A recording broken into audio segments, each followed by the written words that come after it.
Mga kasayan, meron lang tayong i-guide na nag-comment sa atin. Basahin mo, shoutout mo na rin. Shout out kay Jamraha. Kasayan, pwede po bang gawan nyo ng video kung anong pwedeng paraan para matanggal yung bell ng Easy Ride 125? Hindi rin po kasi matanggal yung sa motor ko, kaya hindi ko malinisan yung clutch lining niya. Salamat kasayan. Easy Ride 125 user. Nag-comment siya sa Motorstar Easy Ride 125 paano magpalit ng CBT drive belt. Ito siya kasayan ha. Ito yung hindi natin matanggal. Ito hindi natin matanggal ha. Ito. Ngayon gagamitan natin ng pinagbabawal na technique yan. Kailangan natin ng flame gun.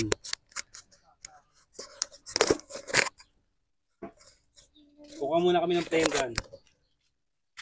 Ito na kasayan yung pinagbabawal na technique. Kung napanood nyo yung tinanggal natin to, na-stuck to dahil nabaha, tinanggal natin tong gulong, ito yung ginamit natin. Sinunog natin yung tornilyo. O ngayon, ito rin ang gagawin natin. Pero kailangan dito medyo maingat tayo kasi baka mamaya merong masunog sa loob. Kailangan ito lang yung tutumbukin natin. Ito siya, ito lang yung tutumbukin natin. Yan. Ito lang yung gagawin natin. Oh.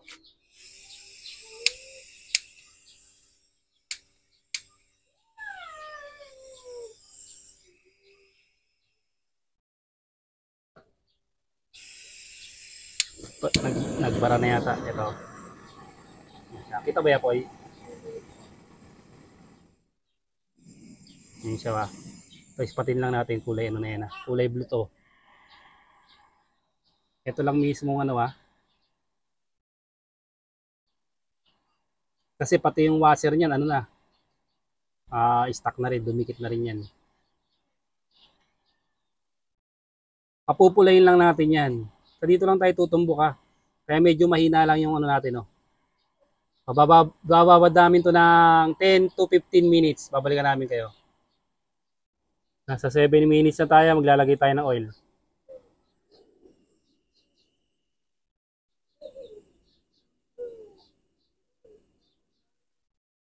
Yan siya.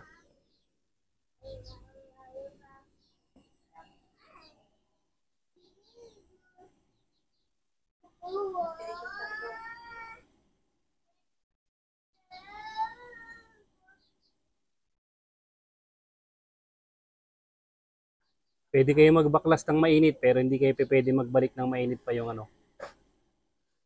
yung mga tornilyo.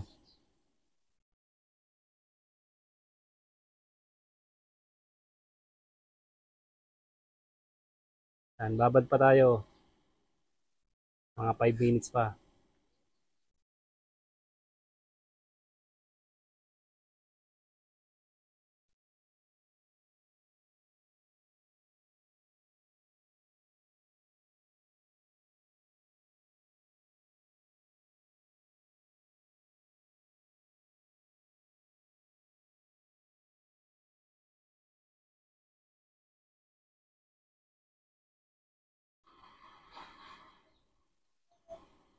Mga 5 minutes pa. Ito na kasi nasa ano tayo, nakaka 5 minutes na tayo.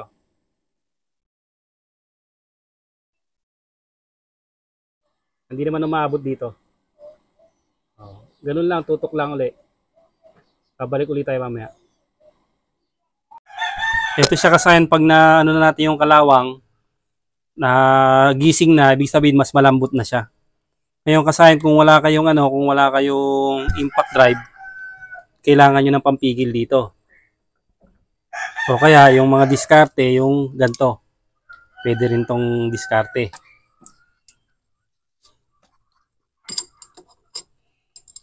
Pero mas maganda yung yung yabe. Yabe gagamitin nyo para mas maipit nyo. Yung papasok nyo sa yabe ito na bilog. Para pag ginanto nyo ipit na ipit. Pero hindi siya kaya ng hindi siya kaya ng isang tao lang. Kailangan may katulong kayo kasi kahit anong persa nyo gagalaw tong motor. Kahit anong persa nyo dyan, gagalaw to, uusog din to. Kaya kailangan nyo dyan ng katuwang, tsaka ng mga bukod pa nga doon yung mga pangalso. Yung mga tamang kalso lang ha. Mga ganyan, halimbawa. Pigil tapos kalso. Bago nyo siya lagyan ng 17. Dahil may impact tayo. Kaya makita nyo naman yung ano niya, no? Talagang puro tama hindi siya mabuksan-buksan. Kasi inaano ko baka mamaya may masunog sa loob. No choice na tayo kaya ininitan na natin.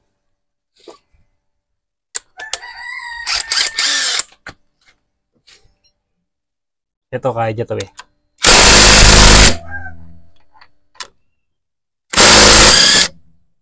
Yung nga rin, matigas nga rin. Yan siya ha.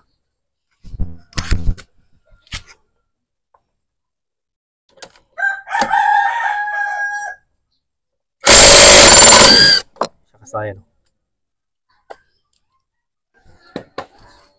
Kasi maano na yan. Nagising na yung ano niya.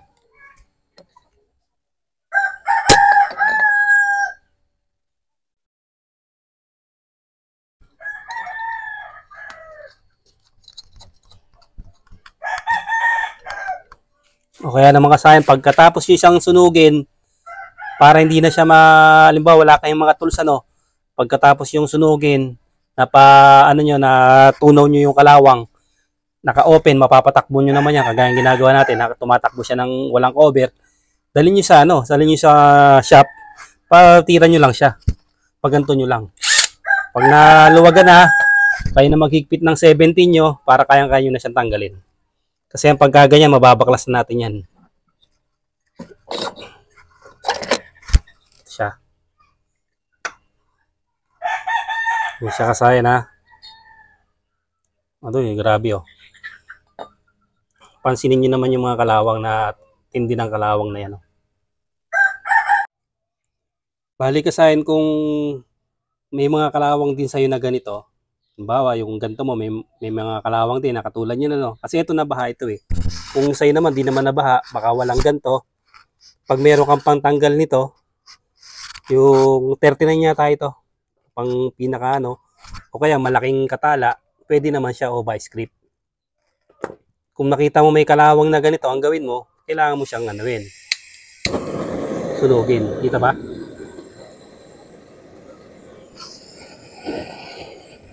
Kailangan mo rin siyang gisingin yung kalawang. Ako naman, hindi ko naman ito bubuksan.